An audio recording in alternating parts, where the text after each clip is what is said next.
परिवर्तित हुई, सत्ता परिवर्तित हुई, उसमें अमेरिका का बहुत बड़ा रोल था। क्यों था? क्योंकि शेख हसीना ने भी ये बताया था कि अमेरिका जो है एक सेंट मार्टिन आइलैंड, यहाँ पर एक सेंट मार्टिन आइलैंड है, वो पाना चाहता है। इसको अमेरिका एक बेस बनाना चाहता है, एक अड्डा बनाना चाहता है, सैनिक अड्डा बनाना चाहता है। तो शेख हसीना ने कह दिया कि भैया हम बिल्कुल नहीं देंगे, और उसने इसको नहीं दिया। इसी वजह से शेख हसीना का सत्ता परिवर्तित हुई। लेकिन उसके बाद मोहम्मद यूनुस को बिठा दिया अमेरिका ने। मोहम्मद यूनुस को कोई जमीनी पॉलिटिक्स की जानकारी नहीं है, कोई राजनीति की जीरो जानकारी, जीरो। इसको नोबेल पुरस्कार भी अमेरिका के प्रयासों से, अमेरिका की मेहरबानी की वजह से मिल गया। अमेरिका ने इसे भीख में दे दिया नोबेल पुरस्कार। उसी नोबेल पुरस्कार की वजह से आज ये गद्दी पर बैठा है और अमेरिका के लिए काम कर रहा है। आप ही मान लीजिए अमेरिका का ये एजेंट है, एज ए एजेंट। अब देखो, अब ये क्या काम कर रहा है, क्या खेला करने वाला है।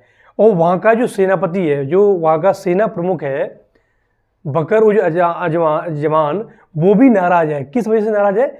मोहम्मद यूनुस इस जगह पर, देखो ये म्यांमार है ना, बांग्लादेश की सीमा कुछ म्यांमार से भी मिलती है। हालांकि ज़्यादातर जो इसकी सीमा है आप देखिएगा तो वो पूरी सीमा इसकी भारत से मिलती है। अब देखिए चारों ओर इसके भारत है, क्या है, चारों ओर इसके क्या है, भारत है। केवल थोड़ी सी इस जगह पर यहाँ जो इसकी सीमा है वो म्यांमार से मिलती है। यहाँ म्यांमार में जो ये प्रदेश है वो म्यांमार का रखाइन प्रदेश है। कौन सा है? म्यांमार का रखाइन प्रदेश है। रखाइन प्रदेश में रोहिंग्यों की समस्या है, आपको पता है। इससे आज से लगभग 2021-20 में रोहिंग्या बहुत बड़ी संख्या में बांग्लादेश की सीमा में प्रवेश किए थे, और कुछ रोहिंग्या भारतीय, ये इस जगह पर क्या है, ये भारत का जो है मिजोरम है, क्या है, मिजोरम है। तो कुछ रोहिंग्या मिजोरम गए थे और कुछ रोहिंग्या बांग्लादेश में प्रवेश किए थे। तो अब अमेरिका ने यहाँ एक बहुत बड़ी चाल चली है। क्या चाल चली है? उसने मोहम्मद यूनुस से क्या कहा है कि भैया आप जो है यहाँ एक कॉरिडोर बनवाइए। कॉरिडोर आप समझते हैं, यानी कि एक गलियारा बनवाइए इस जगह पर। यह गलियारा जो है कहाँ से आएगा? ये बांग्लादेश होता हुआ, बांग्लादेश के चटगांव होता हुआ, ये सीधा जो कॉरिडोर बनेगा, इसे रखाइन कॉरिडोर नाम दिया गया है। और जहाँ यहाँ पर जो रोहिंग्या शरणार्थी रह रहे हैं उनको मदद पहुंचाई जाएगी, उनको एड दी जाएगी, अंतरराष्ट्रीय लेवल पर उन्हें क्या दी जाएगी? एड दी जाएगी।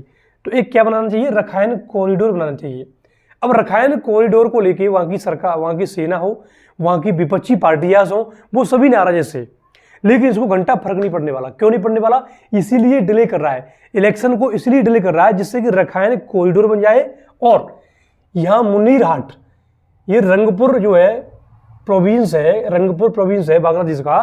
तो यहाँ एक जगह है मुनीर हाट, ये चाइना को देना चाहता है। क्या करना? यहाँ चाइना इस मुनीर हाट को लेना चाहता है।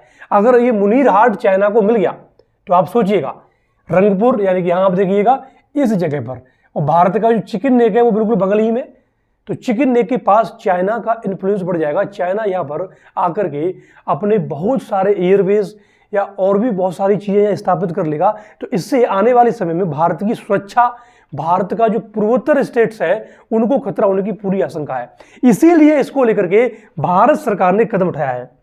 भारत सरकार को और भी कदम उठाने चाहिए, क्योंकि देखो जिम्मेदार व्यक्ति वो होता है जो इलेक्टेड हो। इसकी कोई जिम्मेदारी तो है नहीं। ये जैसे ही पद से हटेगा ये सीधा यूएसए भागेगा, 100% भागेगा। अरबों का डॉलर, बहुत सारा डॉलर, बहुत सारे पैसे इसके पास ऑलरेडी है। अमेरिका इसको और भी पैसा देगा। तो अमेरिका का एज एजेंट के रूप में ये काम कर रहा है। हालांकि जो बाइडेन जब थे वो इसके सगे पापा थे। अब ट्रंप इसको कोई भाव नहीं दे रहा है, ट्रंप इसको कोई भाव नहीं दे रहा है। तो ये काम आजा, ये सीधा भागा चीन के पास, शी जिनपिंग के पास, और वहां जाकर के भारत को लेके अनर्गल बातें कर रहा था। क्या स्टेटमेंट दे रहा था कि पूर्वोत्तर स्टेट्स पर भारत को हम कट कर देंगे, पीओके पर भारत का जो है, कश्मीर पर भारत का अवैध कब्जा है। तो इस प्रकार से ये भारत को लेके अनर्गल स्टेटमेंट दे रहा था, ठीक है ना। लेकिन चाइना ने इसको कोई भाव नहीं दिया।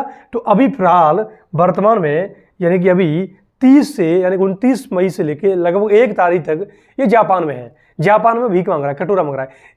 10 महीने से इसने बांग्लादेश की वो हालत खराब की है। बांग्लादेश में कर्ज का बोझ बढ़ रहा है, व्यापार उसका घाटे में चल रहा है। बांग्लादेश में जो फैक्ट्रीज है, चाहे कॉटन फैक्ट्रीज हो, चाहे जो सूती वस्त्र उद्योग हो, ये सारा बंद होने वाला है। आधी से ज़्यादा फैक्ट्रियाँ बंद हो चुकी हैं क्योंकि इसने ऐसे ऐसे कांड किए हैं, उस कांड की वजह से इसका कोई साथ देने वाला है नहीं।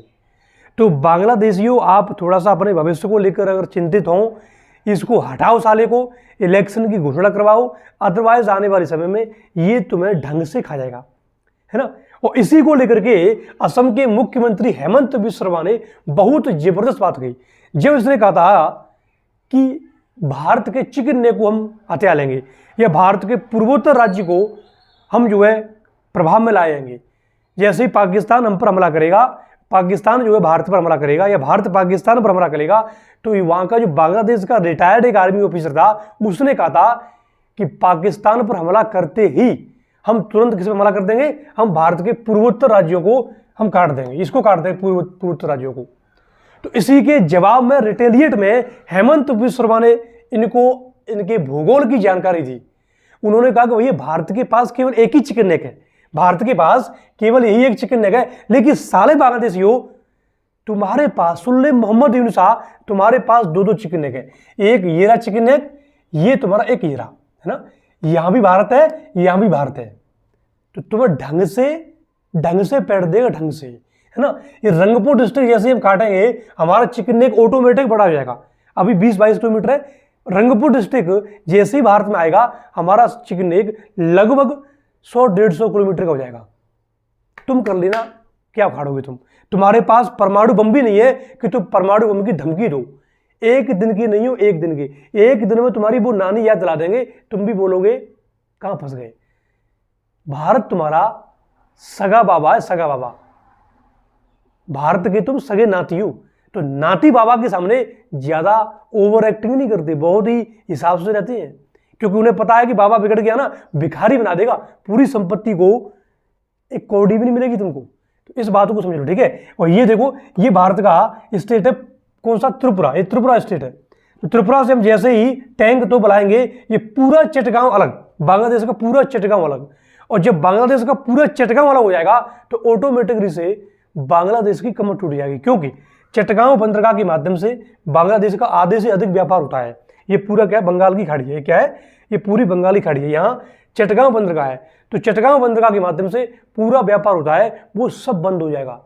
और चटगांव बंदरगाह भारत के पास जैसे ही आता है, हमारा पूर्वोत्तर राज्य फल फूल जाएंगे। तो मोहम्मद यूनुसा थोड़ी शर्म कर ले, है ना। तुझे जिम्मेदारी के भाव है नहीं, अमेरिका ने तुझे बिठा दिया है, और जैसे ही तू यहाँ से त्यागपत्र देगा, भागेगा यहाँ से। इसलिए इलेक्शन करवा दे, और इलेक्शन इलेक्टेड जो सरकार आएगी उसके साथ हमारी बात होगी, हम उसके साथ हमारी डील होगी। तेरे साथ क्या डील करें, है? तो मित्रों, इस प्रकार से बांग्लादेश की जो हालत है वो भी धीरे धीरे बिगड़ रही है, और उसके पीछे बिगड़ने के पीछे रीजन क्या है? केवल मोहम्मद यूनुस, केवल मोहम्मद यूनुस। वो इतना नाकारा व्यक्ति, केवल 1-1.5 महीने के लिए उसको बिठाया था, 10 महीने हो गए, अभी भी इलेक्शन कराने की सोच भी नहीं रहा है, चिपक गया है, फेविकोल की तरह चिपक गया है। अभी भी इलेक्शन जून 2026 में कराएगा, यानी 1 साल बाद। तो तब तक वो पूरा अमेरिका काम कर देगा, अच्छा खासा पैसा कमा लेगा, भाग जाएगा। बांग्लादेशी तुम रह जाओगे टाट में खुद से। अभी भी प्रत्येक बांग्लादेशी के हिस्से में लगभग 40 से 45 हज़ार रुपये कर्जा है, 40 से 45 हज़ार रुपये कर्जा। और 1-1.5 साल में आपका ये कर्जा डबल हो जाएगा, फिर आप पटाते रहना पूरी जिंदगी भर, है ना। तो इस प्रकार से तो भाई पता नहीं यार, हद कर दी। चलिए ठीक है।